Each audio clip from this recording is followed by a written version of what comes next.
In today's tutorial, I'm going to show you guys how to enable low resolution video on your Toshiba laptop, tablet, or desktop computer. So this should hopefully be a pretty straightforward process here, guys. And without further ado, let's go ahead and jump straight into it.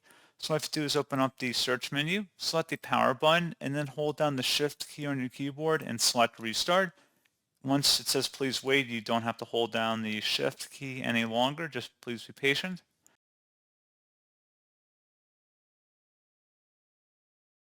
And now that we're on this page, select Troubleshoot, Reset Your PC, or see Advanced Options, and then select Advanced Options. Select Startup Settings to change Windows startup behavior on your Toshiba device, and then select Restart.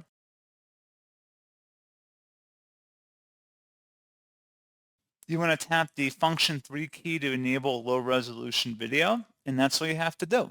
So, pretty straightforward process, guys, and as always, thank you for watching. I do hope that I was able to help you out, and I do look forward to catching you all in the next tutorial. Goodbye.